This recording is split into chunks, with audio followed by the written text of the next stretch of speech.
Our plan here is to take a look at the big turning point of the American Revolution, Saratoga and its aftermath.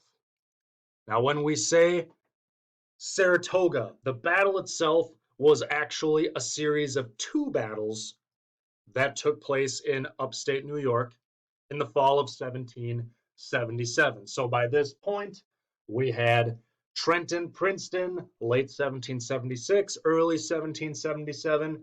We're now in the fall of 1777.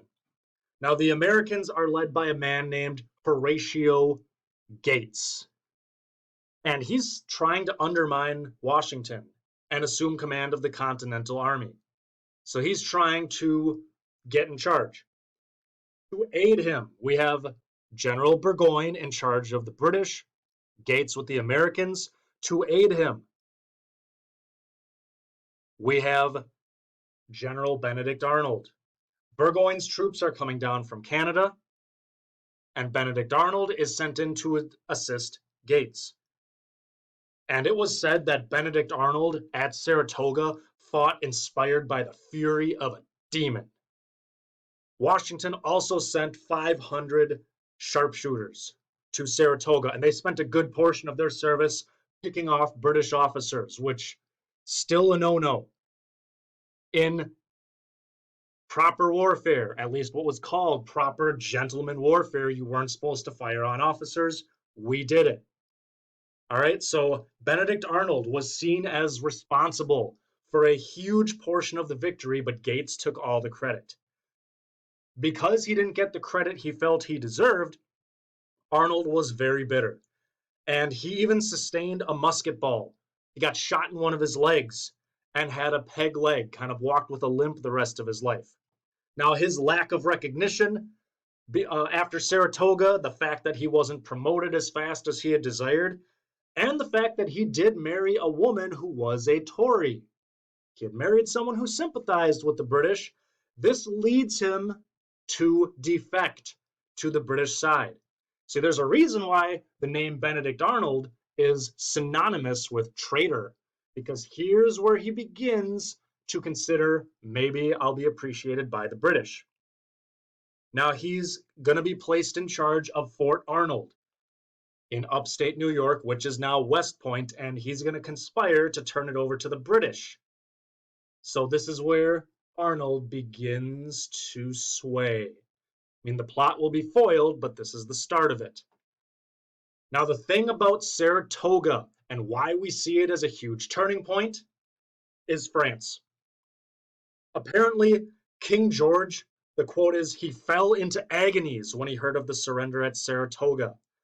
And the opposition party in Parliament, the opposition to Lord North, began to publicly resist spending money and troops on some faraway war that seemed harder and harder to win. So here's even where the British are going to start changing their tune. Now, in early December, a writer approached Ben Franklin in Paris. See, this is a common depiction of Franklin in Paris at this time, trying to get French support. He wore this frontier hat because he knew that people in Paris thought of America as this frontier country, so he wanted to look the part. He's approached by a writer in Paris, and he asked the writer, "Sir, is Philadelphia taken?" The writer replied, "Yes, sir, but General Burgoyne and his whole army are prisoners of war." He uses this to earn French support for the war effort. Now, the first French fleet, meaning the Navy, they arrive the next year, July 1778. There's about 16 ships and 4,000 soldiers to fight. This means that the war isn't just going to be British North America. It spreads out because most of the French fleet will remain in the West Indies, and it hinders joint operations with the Americans. Now, the alliance was it was interesting to say the least. You know, the French had their nice, fancy, clean white uniforms. They were shocked at the raggedy dress of the Continentals. When we talk about issues with command, The French were led to believe that Washington had more men in his army than he actually did. And Washington was always aware of the fact that the French weren't really out to explicitly help the Americans. They wanted to damage and embarrass Britain. This is their chance to get revenge at Britain. And he sees the Americans as simply being pawns that are used to that end. John Adams said that the French foreign minister kept his hand under our chin to prevent us from drowning, but not to lift our heads out of water. Did the French help us out? Yes. Could we have won the war without them? Probably not. There simply were issues about why they helped us and really how much help we received. So, fall of 1777, things are going to begin to look up. But it doesn't much help matters that winter. This is where we get to Valley Forge. Now, Valley Forge, this is something you might have heard of because it's really appeared as a pivotal moment in early U.S. history. Rural village, southeast Pennsylvania, and it's about 20 miles from Philadelphia. Only about 50 people per square mile, so not huge. It produced a lot of crops, which is why the American army decided to spend their winter there, rich in farmland. The problem is the British now occupied Philadelphia. This is when the Continental Army had to continually flee, or I should say, the Congress fled. So England occupies Philly, and they had scoured the countryside for all the crops. Now, the notion of poor soldiers. The soldiers who were there were the poorest members of society, because anybody who was more well off, or if you owned property, you served in the militia, where you could come and go as you pleased. The lack of food and supplies, that's the responsibility of what's called a quartermaster. The quartermaster, or the person in charge of supplies for the military, resigned, and the replacement was inadequate. They couldn't get supplies, but the continental money that they had, the currency was worthless. So local suppliers, local farmers were more willing to supply the British because their money had value. So the soldiers are in a sad state. They can't eat. They can't really buy things. The war is going on much longer than anyone ever expected. Now, why do we see it as pivotal or positive? This is when changes are made that influence the remainder of the war. Recall that we've looked at Baron von Steuben, a Prussian officer. He drills the troops to turn them into an effective military fighting force. After this moment, if there are pitched battles to be had, the Americans stand a fighting chance because they are well trained in European tactics.